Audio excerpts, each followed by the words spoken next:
Welcome, U.S. Virgin Islands, chess, fans, players, coaches, everyone. I have quite an amazing game here that I'm ready to present to everyone, and it is January 2nd today. This is just an unbelievable game. I don't know where this came from. I ended up playing a very poor Sicilian opening with black pieces, but I was able to just somehow squeam out a beautiful win. And I'm sure that my opponent wasn't too happy at the end of this. Okay, guys, let's get right into it. E4, C5, our beloved Sicilian, C3, G6, dragon variation, getting ready for modern, D4 striking in the center, now E6. Knight F3, C captures on D4, C captures on D4, bishop B4, check to the white king. Okay. So my opponent played knight C3, not capturing here, guys. For me, just developing, knight F6. Bishop to D3, more development from white, short castles, short castles. Bishop takes on C3, pawn takes C3, and now D6. Getting ready to do something about the light squared bishop situation, but now E5. Okay, so guys, E5 here, and now what is black supposed to play? Or let's just not go through so many quizzes today, guys. I just want to show this game and analyze it just a little bit. But I just want to show what was played, because this was just an absolutely phenomenal game. Let's go. So knight to D5 was played, evading the attack of the E5 pawn. Queen to D2 now immediately. My opponent says that the H6 square is suspect, and the trouble is coming for black, is what he says. Now F5. Now, in this position, you can play the move on takes en passant, but that's not recommended by the engine. That's why my opponent just played the move C4 now, attacking my knight. I didn't like my position at all the way here. By the way, guys, look, I still have a undeveloped queen side over here. So this is kind of painful. I don't know why I didn't develop my queen side initially.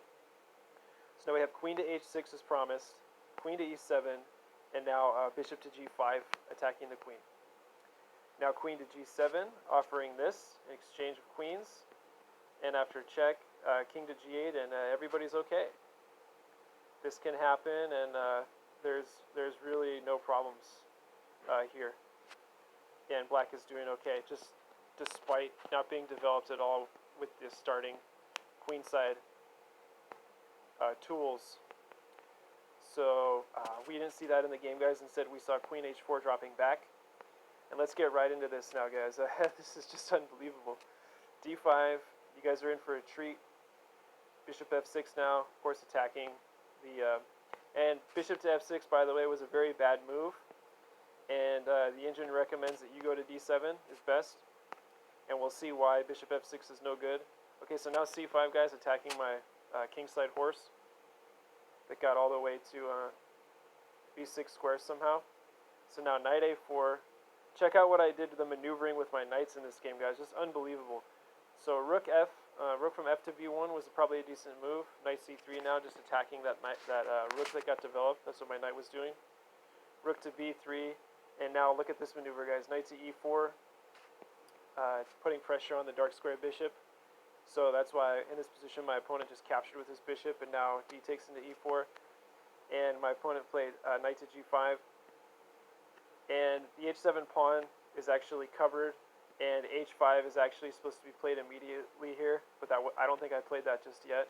Anyway, guys, I wanted to show you my kingside pawn skewer right here. This is just beautiful. I mean, it looks like in this position that white has so many pieces that are getting so close to this king, but it's protected by this pawn wall. It's incredible. Let's keep going. So... okay, we saw knight to D6. We talked about all these developing moves. And then finally playing H5.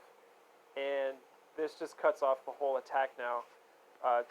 These pawns do a great job of just protecting because they're all in line with one another. Every pawn, even though G6 is what you would call a backup pawn and E6 is also what you would call a backed up pawn, they're actually probably the best backed up pawns you could have on the board because they're supporting the H5 and F5 pawns that are keeping all of white's, cavalry, basically all their army away from the the threats to checkmate the black king. So we saw knight to c6 in this position. My opponent dropped back knight to h3, queen to h7 now. These are all just tactical moves. d5 attacking the knight, knight to e7, d6 attacking the knight again, and also getting two passed pawns now for white. And then knight to d5, forking the queen and the bishop. And it was in this position that my opponent thought that it was just necessary to make a sacrifice, an exchange sacrifice. So he sacrificed the exchange, knowing full well that this would probably give him somewhat of a benefit in this position, as now there are two passed pawns. It's going to be hard to get those pawns past a rook, a queen, and a black bishop that still hasn't been developed on the queen side yet. So we saw e to d5, guys, and now knight to g5. Okay, so the threat is obvious. Playing the best move again, queen to d7, and h3. Queen a4 now. I have to make something out of this now. I can't just sit here and allow this to all develop and let all these pawns get pushed, or else I'm just going to get beaten. So g4 was played now, my opponent attacking, and queen to c2, attacking the b1 rook and also threatening check to the white king. Rook to c1, queen to e2, and now capturing that h-pawn, my opponent. And now, guys, can you find the move that black is supposed to play in this position? He kind of gave it to me in a sense, but I think I really earned all this positional play. So we saw queen into h5 and now king h2. Now here's the part that I wanted to show everyone just because it's so amazing. It's really sensational if you love chess. So d4 now, black has the e-pawn defended by the f-pawn, and the d-pawn is starting to walk up the board. And now we see rook to g1 now, because this g6 pawn is going to be very weak after, my queen starts something. So I played the best move in the position, and that was just d3. a4 now.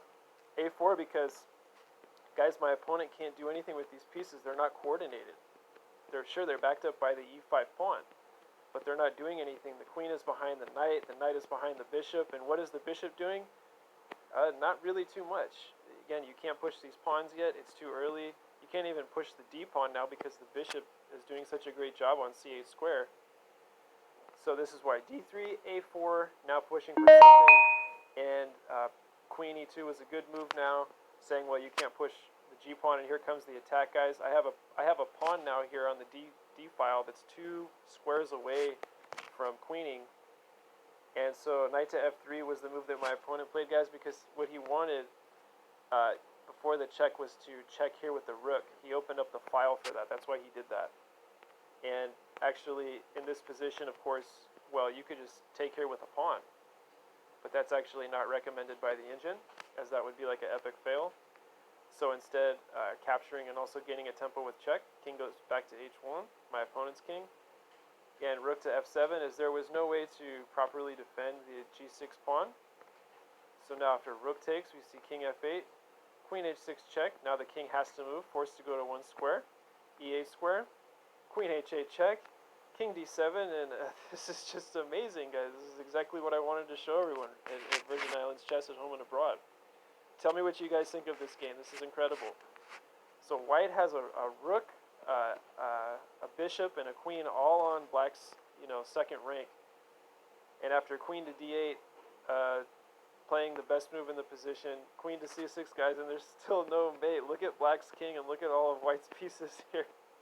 All these pawns and all the cavalry. It's incredible. So queen to e8 now, threatening to, well, forking a check and also threatening to take the rook. That's why rook to d7 was played. And now, what should white play in this position, guys? Maybe just a short quiz now. I mean, look at this position. This is just absolute chaos. This is just unbelievable. The white knight here on f3 is getting ready to be taken. And it recommends that actually the best move by the engine is just knight check. But then that actually falls to the queen. And then, I mean, how do you continue here for white? What are you supposed to do here? Guys, in this position after rook to d7, it says the best move for white is just to play knight to d4 check and to actually just give up the knight here. And then black is going to queen. So, it's unbelievable. Again, just absolutely astonishing. Very shocking game here. A big shocker. So, okay, guys, let's go with what happened in the game now, okay? So after rook to d7, the move that was played, knight to g1 now, having to protect the white king at all costs now, as there is a queen that is next to a white king with no pawns defending it and only a rook. So now d2, I am one square away from queening. d1. So queen to e6 now played by my opponent, and it's just too late. It's too late because now d1 equals queen. Black has two queens on the board. My opponent played queen to c4, and now, guys, can you find the star move for black in this position? I'll give you guys a couple of minutes or whatever if you need to set this up over the board, look it over on Lichess and analyze it, but I want you guys to find the move for black in this position if you can that wins the game in about 3 moves. So it's going to be about winning completely. It's not winning completely right now, but it's about to be. Can you guys find out what that is? Okay, if you guys found the move queen to f3, you are correct. Queen f3. Notice how the notation makes a distinction between the queen on d1. So the d queen and the f queen, absolutely fantastic. You know, it's not every day that you see the notation being written queen f, queen d, because it has to distinguish between the 2 queens that are on the board for the single team. It's incredible. King to h2 now, and what was the best move? Okay, obviously this is no good because now this is checkmate. The knight cannot hop and recapture the queen. Or, okay, maybe it's not checkmate. First there's this, and then, check again. And if white ends up defending again, well then this is going to be checkmate. Rook h7 check, and if you defend with, only one way to defend with the bishop, and that's checkmate. Rook h4, check and mate.